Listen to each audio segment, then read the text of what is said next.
All right.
Lovely.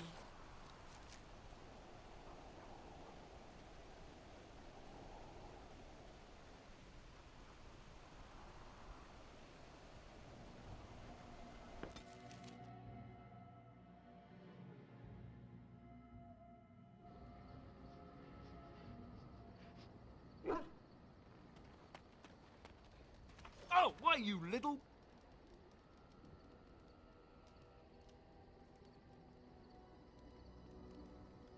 Your furry friend here took offence at me getting near his food. He snapped at me, look.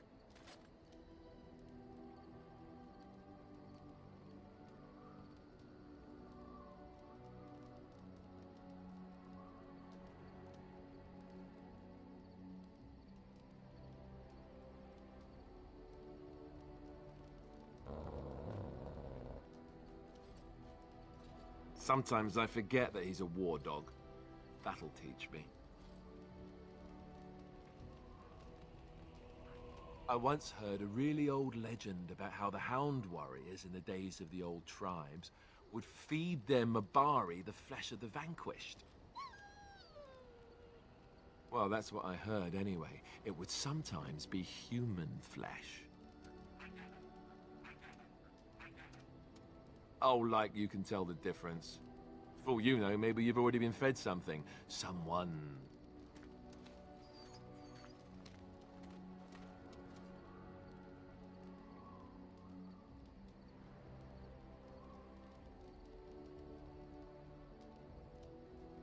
Hey! Ugh, look at what your fool dog placed in my pack. A putrid, half-eaten hare is not something a woman wants to find in her unmentionables.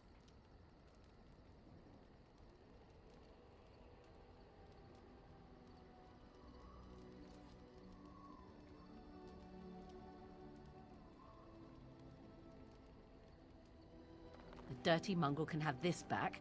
There. And tell him not to do it again.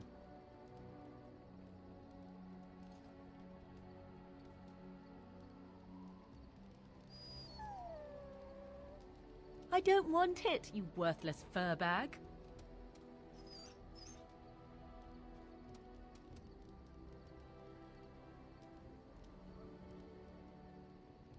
Oh, he's just trying to be manipulative, I can tell. I do it too.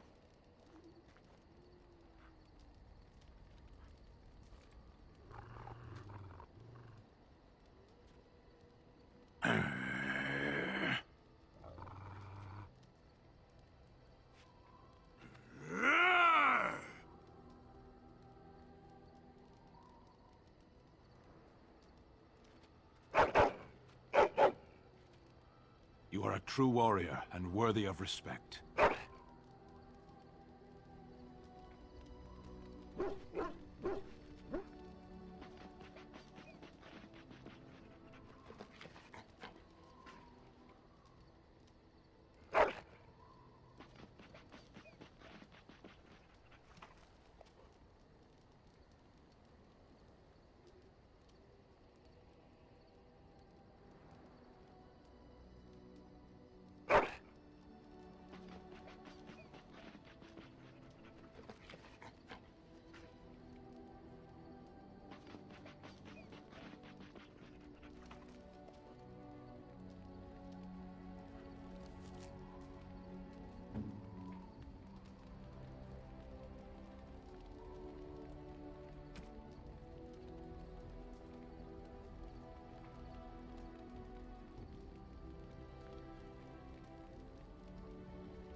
This is my mother's amulet.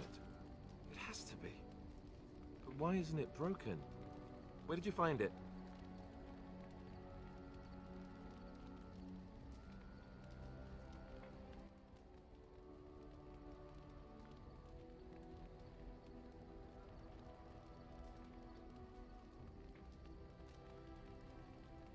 Oh, the Arl study? Then he must have found the amulet after I threw it at the wall. And he repaired it and kept it. I don't understand. Why would he do that?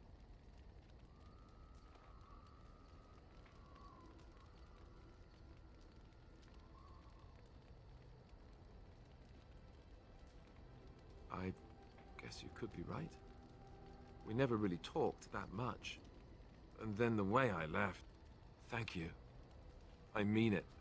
I thought I'd lost this to my own stupidity. I'll need to talk to him about this if he recovers from his... When he recovers, that is. I wish I'd had this a long time ago. Did you remember me mentioning it? Wow. Huh. I'm more used to people not really listening when I go on about things.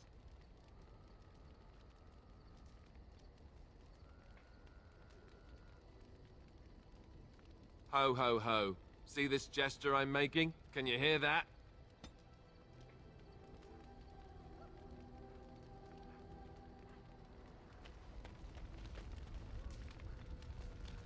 What do you need? Ask away.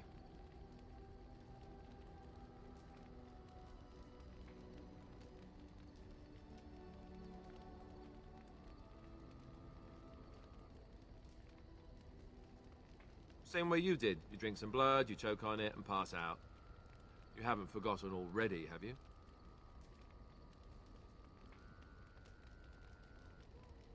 I do my best. What can I say? Let's see, I was in the Chantry before. I trained for many years to become a Templar, in fact. That's where I learned most of my skills.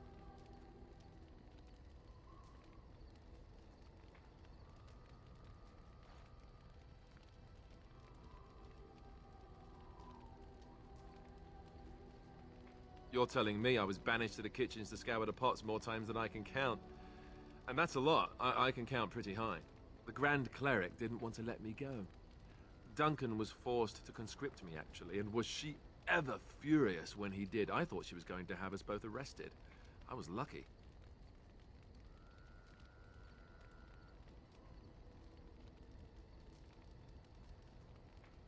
I wondered that myself. It's not as if she valued me highly. I think she just didn't want to give anything to the Grey Wardens, is all. The Chantry didn't lose much. And I think I can do more fighting the Blight anyhow, rather than sitting in a temple somewhere. I'll always be thankful to Duncan for recruiting me. If it hadn't been for him, you know, I wouldn't have.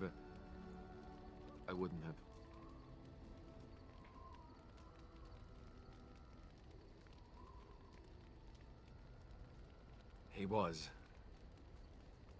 A good man who didn't deserve his fate. That much I'm sure of. Come on, let's go. I think I'm done talking.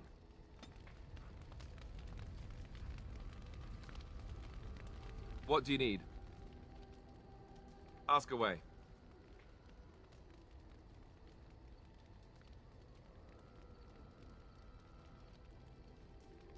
You never asked?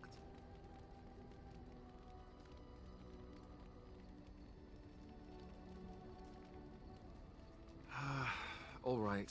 If you want the full explanation, I'll give it to you. The thing is, I'm used to not telling anyone who didn't already know. It was always a secret. Even Duncan was the only Grey Warden who knew. And then, after the battle, when I should have told you, I don't know, it seemed like it was too late by then. How do you just tell someone that?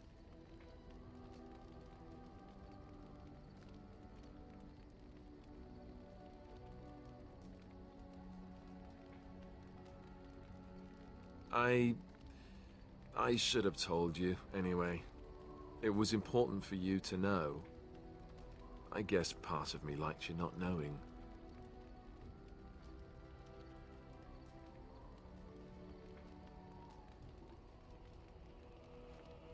They treat me differently.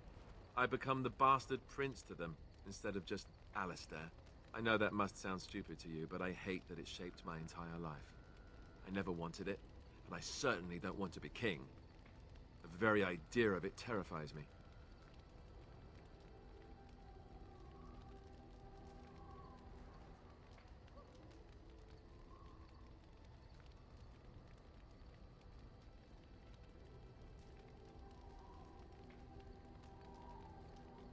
For all the good it does me, my blood seems certain to haunt me no matter what I do. I guess I should be thankful that Arl Eamon is far more likely to inherit the throne. If he's all right. Oh, I hope he's all right. For what it's worth, I'm sorry for not telling you sooner. I guess I was just hoping that you would like me for who I am. It was a dumb thing to do.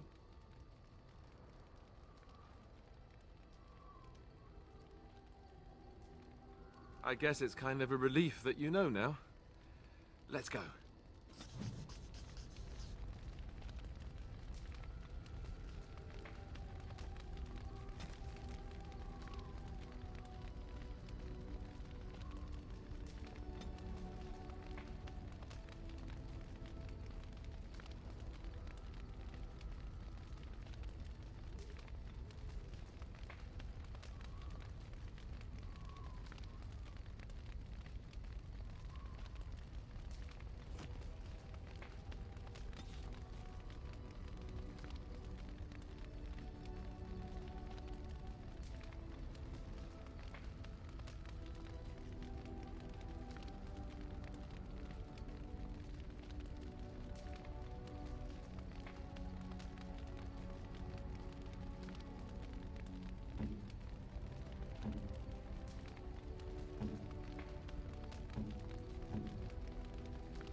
I could get used to this, you know.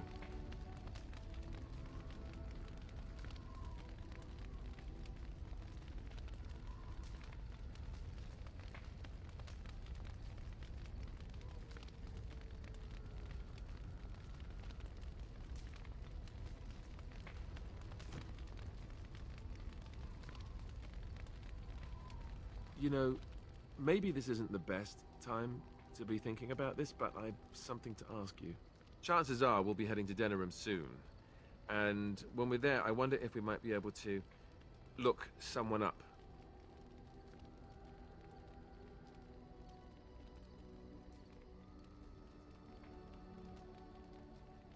I'm not talking about a friend, exactly. And no, it's not that sort of friend either.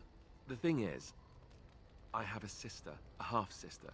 I told you about my mother, right? She was a servant at Redcliffe Castle and she had a daughter. Only, I never knew about her. I don't think she knew about me either. They kept my birth a secret after all. But, after I became a Grey Warden, I did some checking and, well, I found out she's still alive. In Denerim.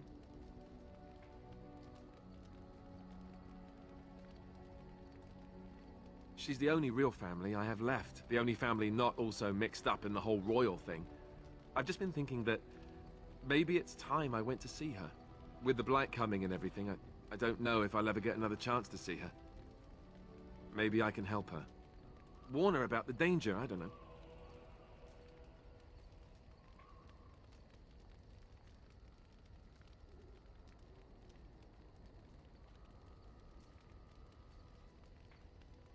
Could we? I'd appreciate that. If something happened to her and I never went to at least see her, I don't know if I could forgive myself. Her name is Goldana, and I think she remarried but still lives just outside the alienage. If we're in the area, then, well, it's worth a look.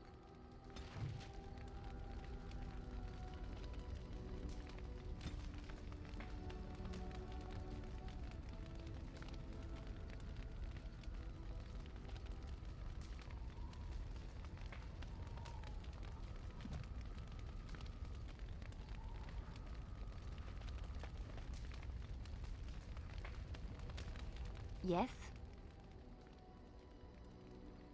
Well, here I am.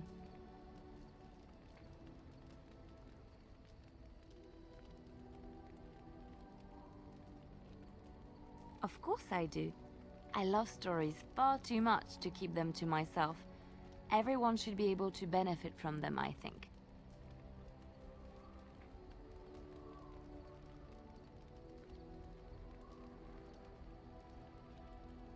Of course, Orlesians enjoy telling stories. I shall tell you my favorite tale of Aveline, the Knight of Olay.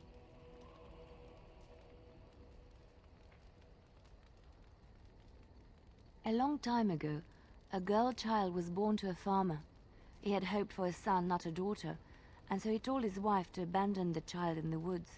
Before the cold could claim her, the baby was found by a tribe of Dalish elves who took pity on the poor mewling thing and raised her as their own. Aveline, for that is what they called her, grew strong and quick and clever under the guidance of the elves. She learned to wield the sword as well as any man, could kill a deer with an arrow at 100 paces, and was as graceful on the back of a horse as she was on foot.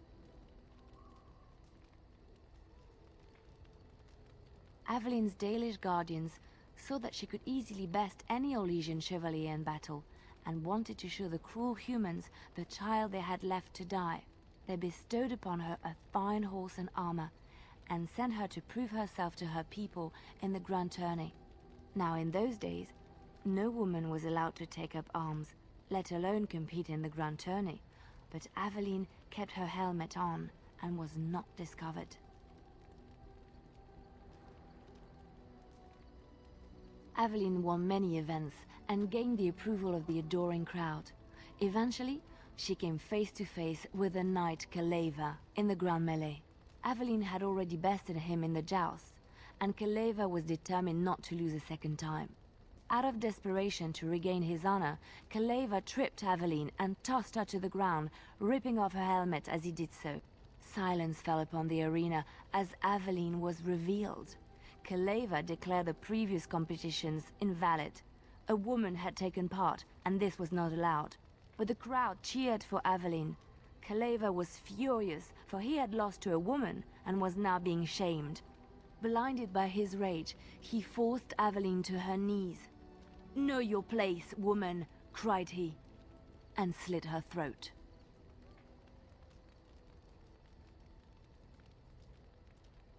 The son of the king, Prince Freyan, was present.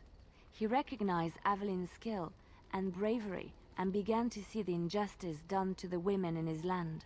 When he was made king, he rewrote the laws of Orlais so that women could also become chevalier. He honored Aveline and knighted her after her death.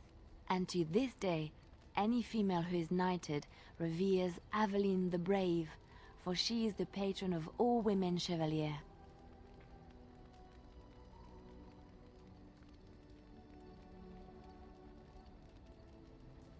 I know one, told to me by my mother a long time ago. It always chilled me to the bone. Maybe you have heard of Flemeth?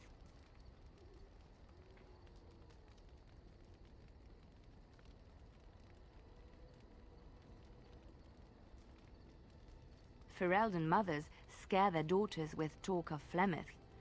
They say that if you're bad, Flemeth will spirit you away and bind you to her forever. They also say that Flemeth mourns her lost beauty and will steal yours through your looking glass if she catches you.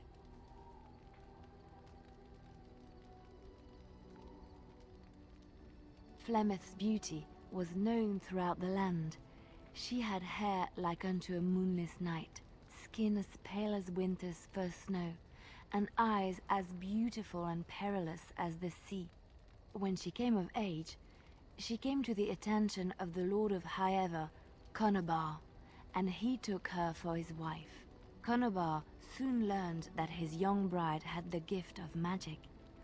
He kept this a secret, for he feared that she would be taken from him. Flemeth stayed with Conobar for some years, and with his blessing, she practiced her art. And then one day, a young poet named Osen came to the castle. Flemeth was captivated by Osen's voice, and he by her beauty, and they fell in love.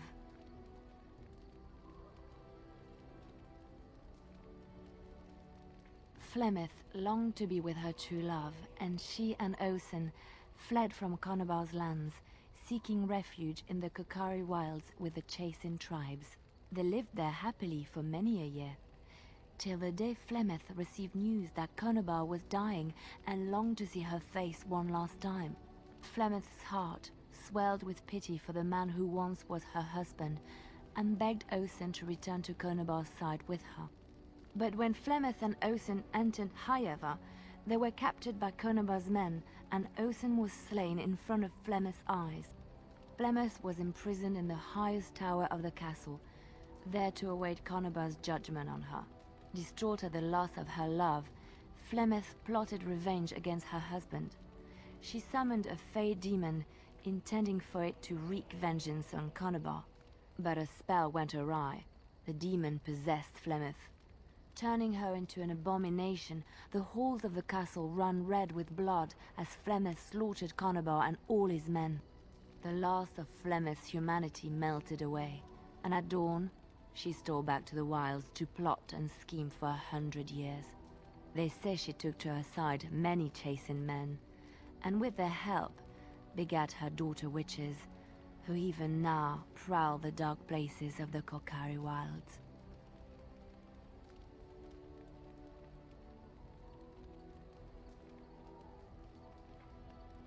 Which one?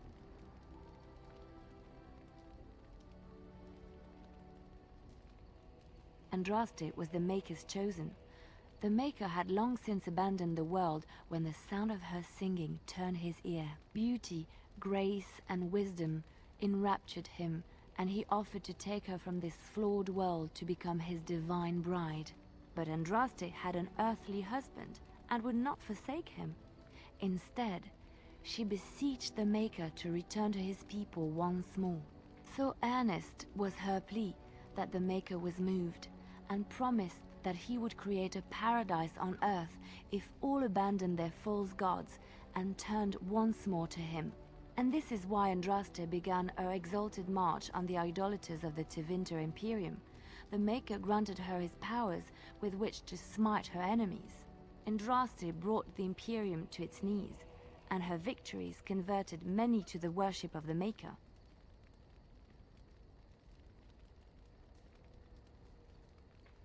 Alas, it was the frailties of men that betrayed and killed Andraste. Her earthly husband, Maferath, a chieftain of the Alamari tribes himself, grew jealous as his wife's popularity and influence overshadowed his own. She was also revered as the Maker's betrothed, and Maferath began to see their own bond waning in significance as Andraste became ever more devoted to the Maker. Out of envy and spite, Maferath made a pact with the Archon Hessarian of Tevinter, allowing his beloved Andraste to be ambushed and captured. Andraste was burned at the stake in Minrathous, the capital of Tevinter.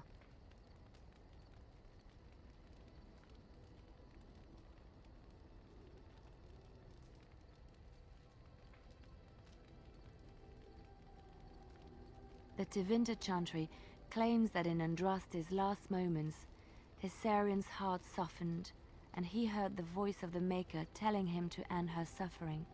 He plunged his sword into her heart, and as her blood washed over his hands, he became one of the faithful. Dissenters said that the Archon only converted because he could not stem the tide of Andraste's cult, and was forced to do so to stay in power. We will never know for sure.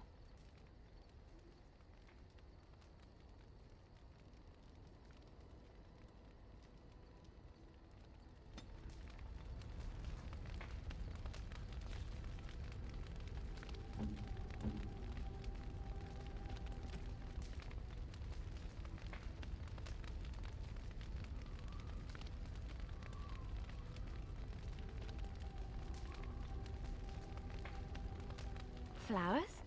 For me?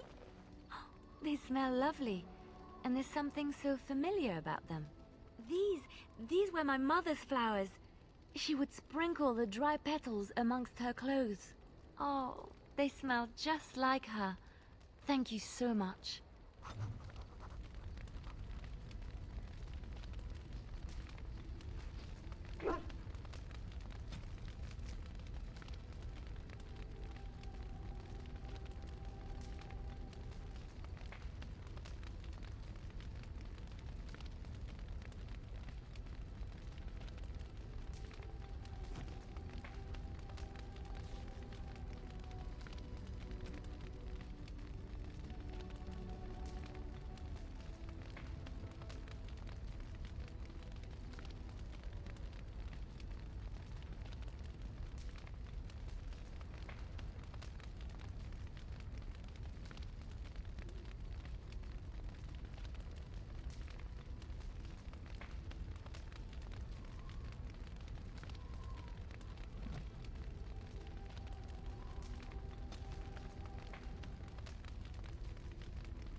What do you wish of me?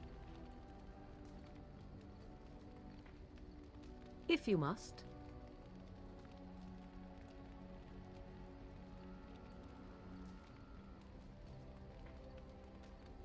'Tis the child abomination you speak of from the haunted castle? If what you seek is to remove the demon from the child without harming the child, there is a way indeed. There is a connection between the child and the demon, one which can be followed to the demon's true form within the Fade. There, the demon can be battled directly. Only a mage may enter the Fade. It requires lyrium and a group of mages to cast the ritual, neither of which we have, yes? And had we those things, it would still fall on one mage alone to defeat the demon. No simple task, but there you have it. What do you wish of me? We are in camp, so 'tis as good a time as any.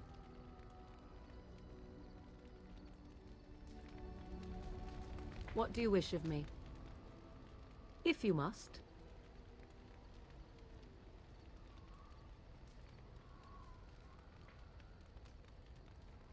Why do you ask me such questions? I do not probe you for pointless information, do I?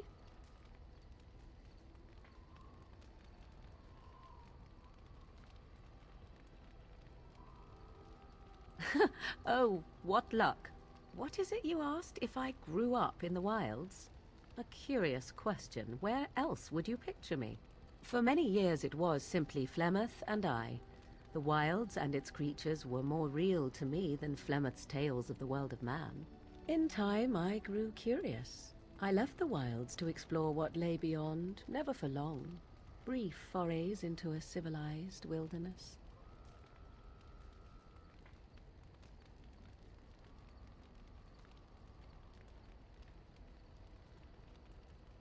Would you not do the same?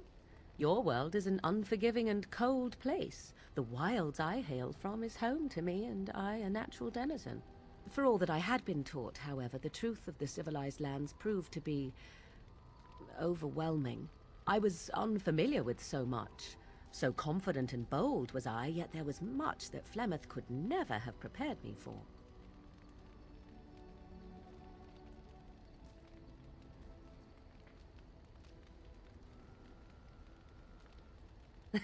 Equal parts daring and foolhardy, perhaps. Only once was I accused of being a witch of the wilds, and that by a chastened who happened to be traveling with a merchant caravan. He pointed and gasped, and began shouting in his strange language, and most assumed he was casting some curse upon me. I acted the terrified girl, and naturally, he was arrested.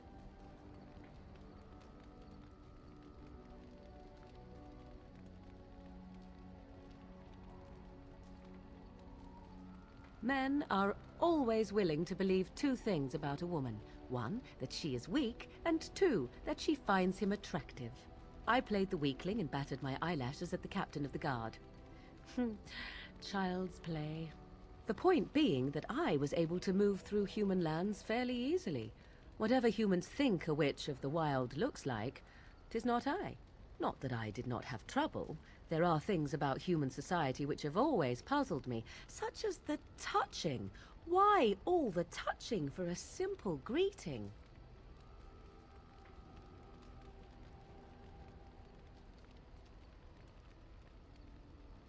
To begin with, yes. What is the point of touching my hand? I find it an offensive intrusion. There were many nuances that Flemeth could never tell me of. When to look into another's eyes. How to eat at a table. How to bargain without offending. None of these things I knew. I still do not understand it all, truth be told, but then I gave up long ago any hope of doing so. When I returned to the wilds last, I swore to Flemeth that I had no intention of leaving again.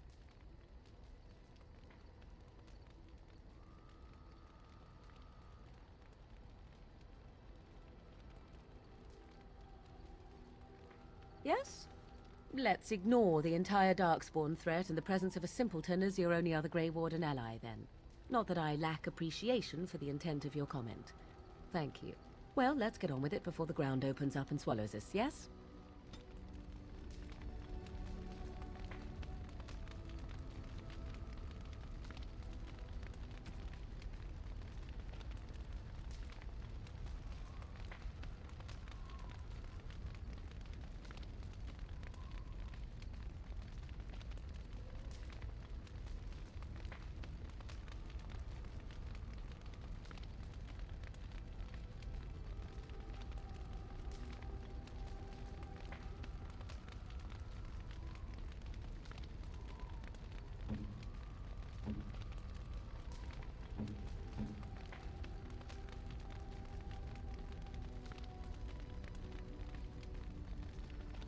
I am grateful.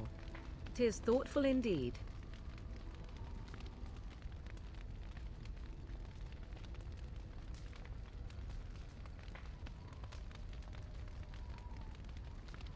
A fine gift.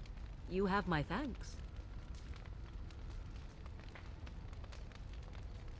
Interesting.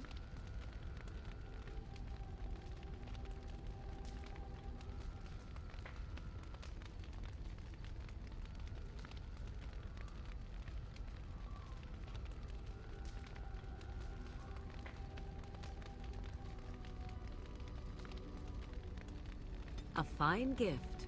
You have my thanks.